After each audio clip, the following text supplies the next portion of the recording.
exasperation.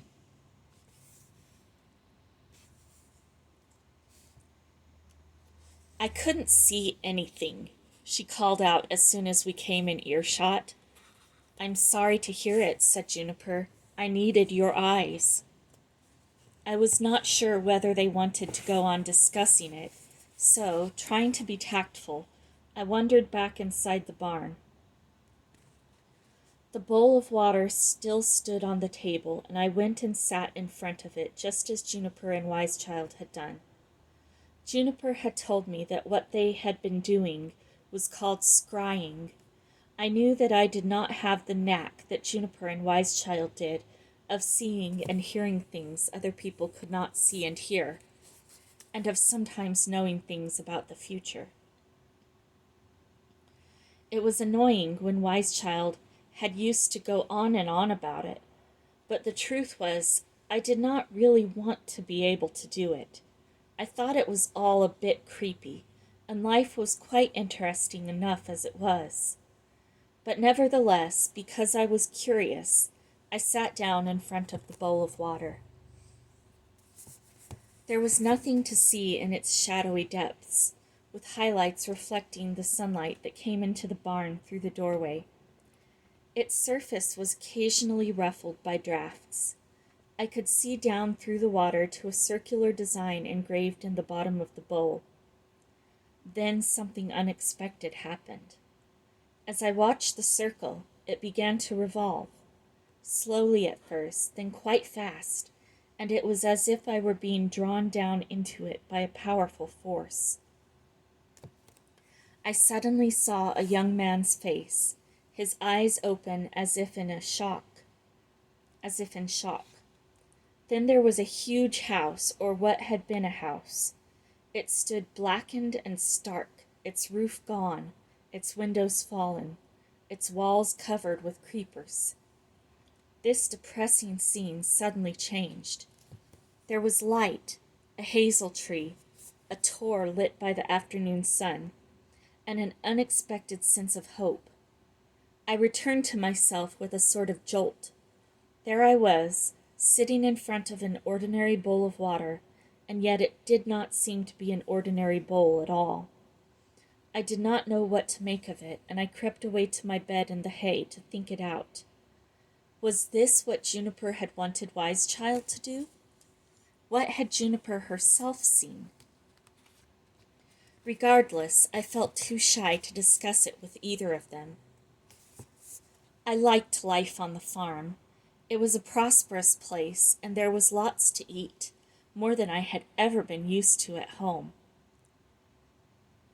I always felt slightly ashamed of the way we did not have enough food at home, although it was nobody's fault.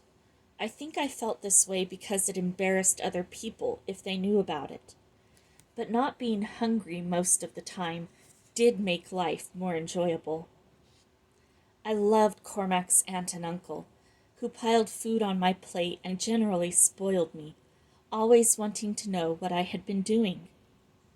We talked with some difficulty. There were lots of words in our languages that were the same, but we got into some terrible muddles trying to understand one another, which made us laugh a lot. We had some wonderful times together. Uncle Brendan asked me one day if I liked to fish, which of course I did, though I had never had a proper rod. He lent me one, and the two of us went on trips up the Slaney and caught some trout. Then Cormac, who like so many Irishmen was a great horseman, asked if Wise Child and I wanted to ride, and he borrowed some ponies small enough for us to use. We both enjoyed riding, following Cormac's instructions about how to sit and how to control our mounts. During this time, I began to notice that Wise Child and I no longer had the close conversations we'd used to have, in which we confided in each other about the details of our lives. Of course, in a way, we had no need to, since we lived in and around the farm together. Still, I could not get away from the feeling that Wise Child was angry with me, as well as with Juniper and Finbar. This made me sad because I loved Wise Child and felt she was not happy. Spring was coming slowly. Already it was growing dark later, though the nights were cold, and I found myself hoping that we might be allowed to stay at the farm until summer had come. One night, however, I was slipping over to the farmhouse to toast my feet by the fire, as Aunt Bridget liked me to do when I heard from outside the door the sound of two voices quarreling. At once I recognized Colman and Cormac, although they were talking too fast in Irish for me to understand fully what they said. All I knew for sure was that Colman was angry. Cormac then said something I partly understood, something about staying till the weather improved, and this time I more or less got the drift of Colman's words. "You must greet the spring elsewhere with your witch and her child," he said.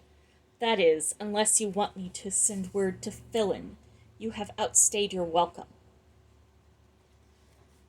I went back to the barn, horrified at what I had heard.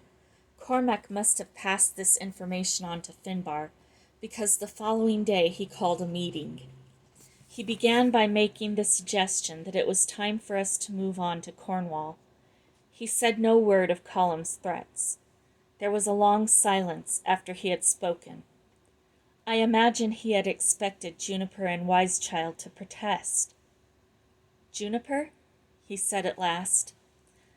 "I am all in favor of the move," she said. "I was about to suggest it myself." I could see by the look on Finbar's face that he was astonished. "Why?" he said. "Aren't you happy here?" "Oh, yes," said Juniper, "and grateful for all the wonderful hospitality. I shall always be grateful to your aunt, Cormac. She is the kindest of women. It is just that I feel it is time to go to Cornwall, where I fear that all is not well." Finbar looked surprised again. However much those of us close to Juniper thought we knew her, she could always take us unawares. "Why?" "I just know it," said Juniper simply. "Now that we are all stronger again, it is time to see for ourselves. The sooner the better, in my view."